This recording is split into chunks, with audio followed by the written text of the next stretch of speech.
Hello, everybody, and good day. This is Fred with Tech Talk, and we are coming at you today with a neat 5 megapixel Wentworth CCTV IP PoE PTZ camera.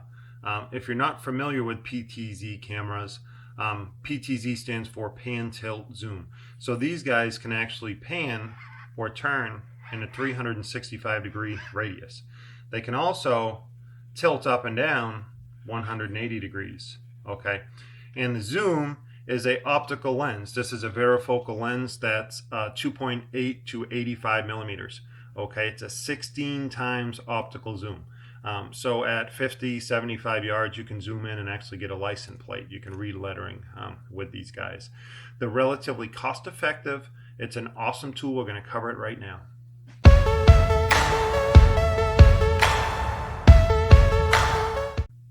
All right, let's get into the meat and potatoes. Before we do, you know the drill. There is a red subscribe button in the bottom right-hand corner of your screen. Please subscribe to our channel if you have not yet done so. We certainly appreciate that. Like the content if it's useful to you, and as always, leave comments. Most of these videos, the ideas for these videos come from our subscribers and their questions and comments.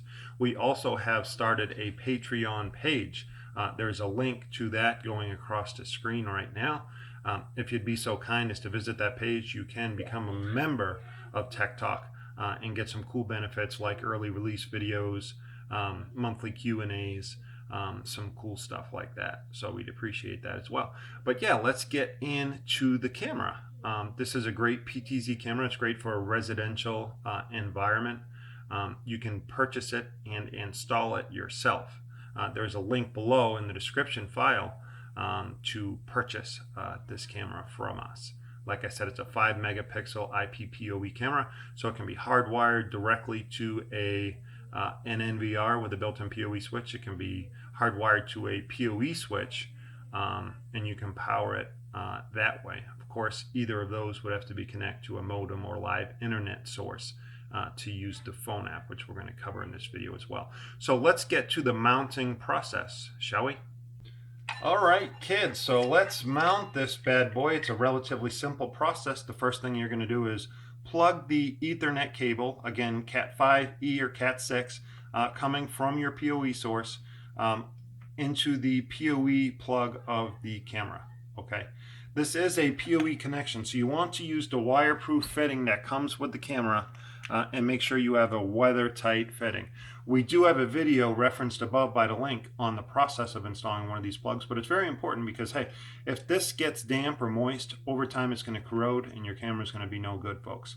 So you want to make sure that it's in a waterproof plug.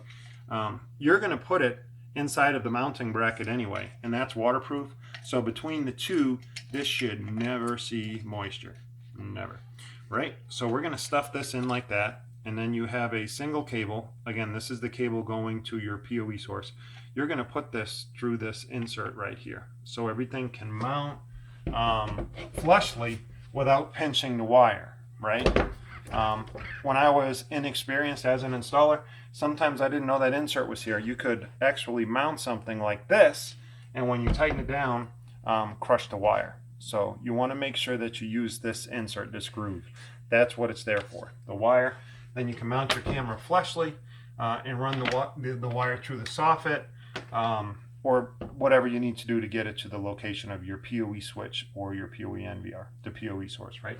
A professional installer, we always use a 1-inch hole saw and cut a hole on the surface where the camera's going and run the wire through that. Then when it is mounted, there's no exposed wire, right? If you can hide wire and not have it exposed on the outside, you want to do so because somebody could cut that, right? And also it's exposed to the elements if it's outside. So do it professional if you can. But yeah, make sure this is tucked in. Make sure that everything is watertight. Then you would mount it with the 4 holes right here. Once you have it in place, this is still loose. There's a Phillips head screw right here that you can see that you can tighten once you get this into place. Okay, you'll want to make sure that the camera can move freely and do its rotation, and that it can also go up and down without hitting anything, right? And that's basically it, folks. So what we're going to do, we're going to mount this bad boy outside.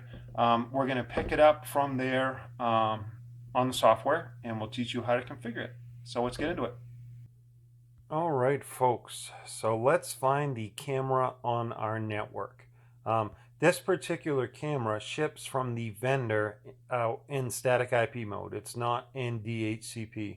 And it has been assigned an IP address of 192.168.1.110. So in order to pull that up on a computer, if we were to try to pull it up right now,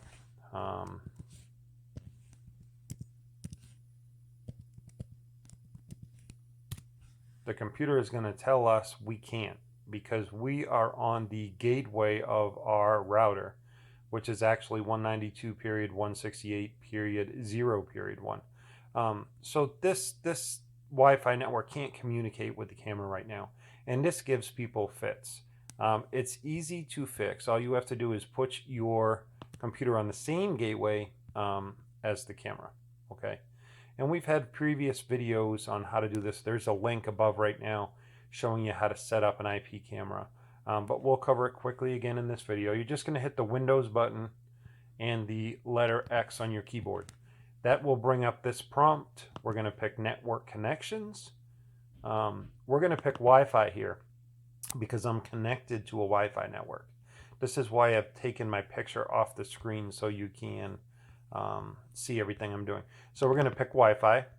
If you are hardwired and not connected to a wireless network, you'll see something here that says Ethernet. You'll click on that. Then we're going to come to Change Adapter Options. Okay. One of these adapters are going to be green, meaning you're connected. I've already told you I'm a Wi-Fi, so my Wi-Fi is green. If you are hardwired, your Ethernet would say Ethernet here, and that would also be green. In either case, you're going to right-click, and you're going to pick Properties.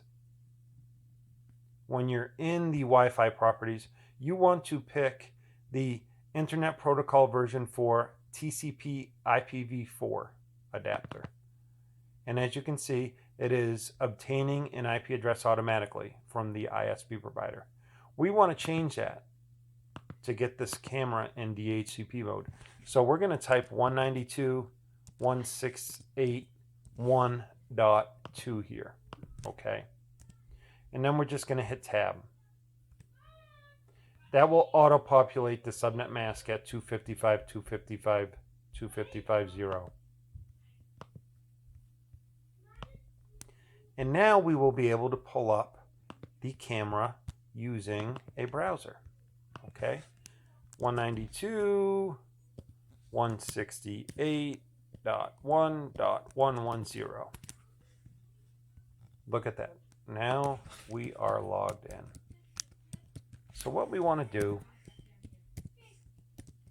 we want to log into the camera.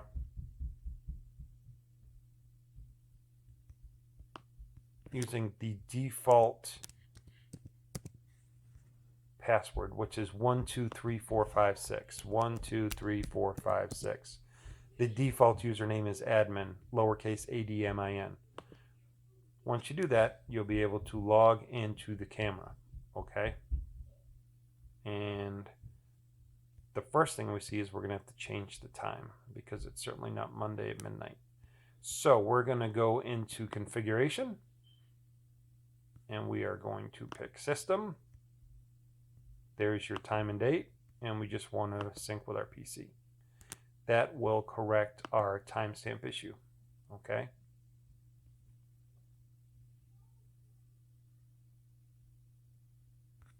Or it should. Let's try that again, folks.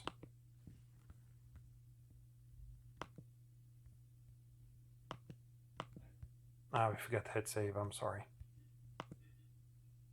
Rookie, right? Sunday, 11 a.m. Okay.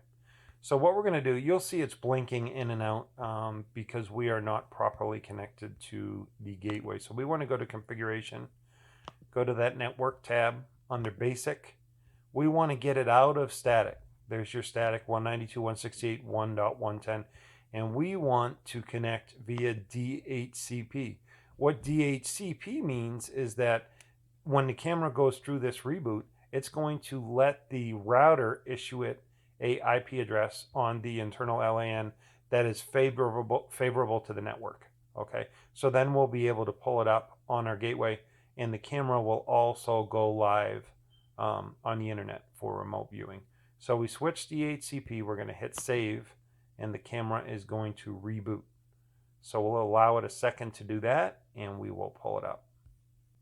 All right, now that we have that done, what we want to do is get our computer back on our gateway. So we're going to hit the Windows button and the letter X on our keyboard again. Go into Network Connections. We're on Wi-Fi, so we're going to pick Wi-Fi.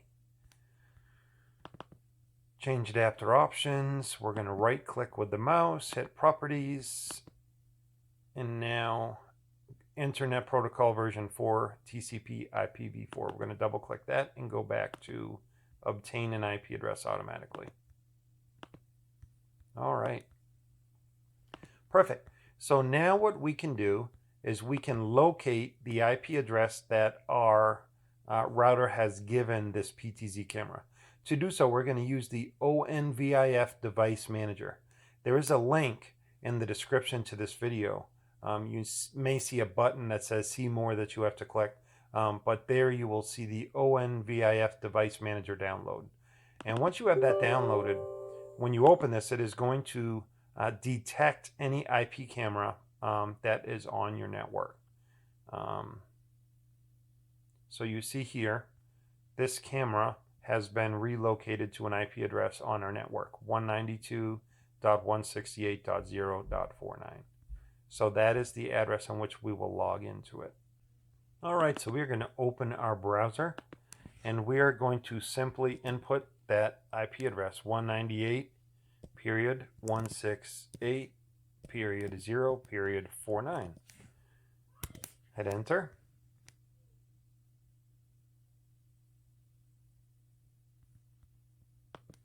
And we can log into the camera. Again, the default IP address, the default password is 123456, and the username is lowercase admin. It is very important, once this is live on the internet,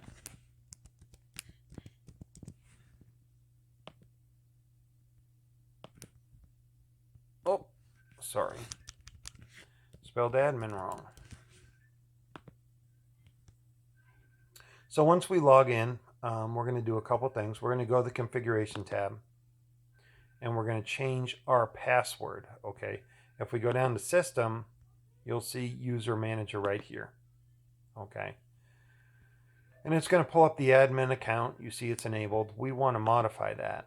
Okay, we want to modify the password. You can type in your old password, which is a 123456. And type in what you want your new password to be.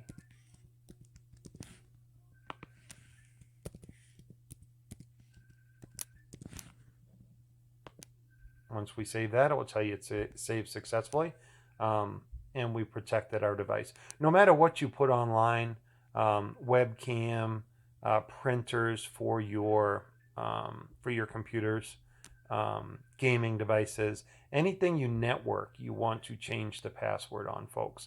A lot of people don't, and it makes your system very vulnerable, your network vulnerable. So we did that. We already talked about the time and date. You can sync that with your PC. The next thing we want to do is go to the network tab, and you will find a P2P tab. We want to make sure that this P2P device is enabled for your phone app. Okay. We talked about the phone app. If you want to use the phone app that comes with this, you can download it in your phone app store. It's DANALE, okay? And when this goes online, it will give us a QR code in which you can scan, okay?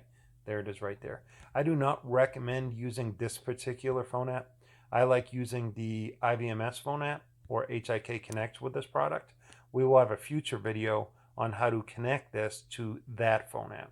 Okay, so all right, so with that said, we now can go to a connect check to make sure it's online, and it's it failed with, let's try that again. There we go. Okay, so we are online. The camera's good to go. Again, we will cover how to connect this to both a PC client software to use it on your PC if you don't want to use this browser, and also how to connect it to like CamCloud. This is standalone, so if you don't have an NVR, it's not going to be recording. You'll just be able to live view it. If you want to record it, you have to connect it to an NVR. If it's a Hikvision NVR, again, this is Hikvision compatible. You just plug it into the back of the NVR, into the built-in PoE switch, and the NVR will take care of the configuration process. There's a video link above right now on your screen that shows you how to do that. If you do not have an NVR, then you'll want to hook it to CamCloud. And again, there's a video, a link above right now, that covers that resource and how to connect cameras to CamCloud for recording. So any footage from this camera would be recorded to the cloud with CamCloud. But the functions of this camera, right here, if you look, there's PTZ settings. If you click at that, it will give you your controls. Okay. And you can see a couple things, but one of the things that I see, let's see, this car looks further away than that one, is a vehicle here. And obviously you can't see the plate number or the make and model of the truck. I would guess it's maybe a Dodge. But what we can do is zoom in and get that plate.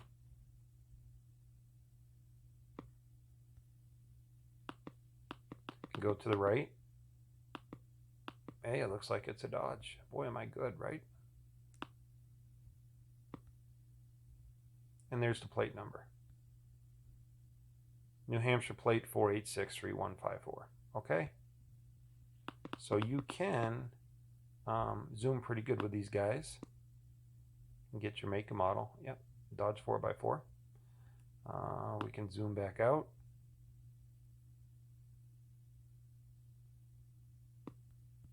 And again, to zoom to the left, not to zoom, but to pan to the left, you can use the left arrow. Everything is calm in the neighborhood. Can pan to the right, go to the right. Okay.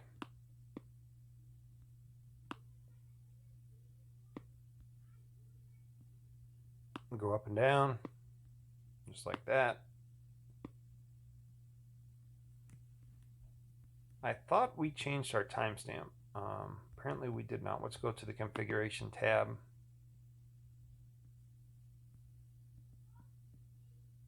System, time and date, and sync with PC. We probably did not hit save is what I did. But now when we go back to the live view, the timestamp should be correct. There we go. It's Halloween. Happy Halloween, and 11:21 in the morning.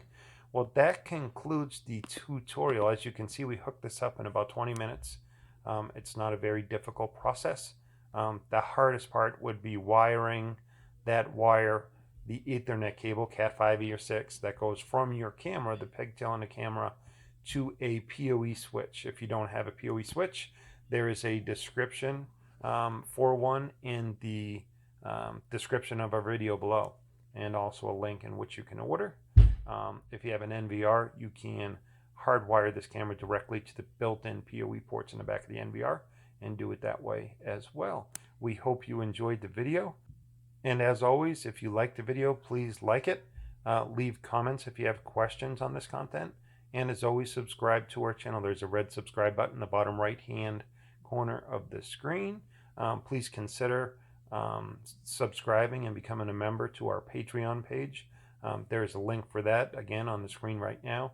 We would appreciate that, and we will see you in the field.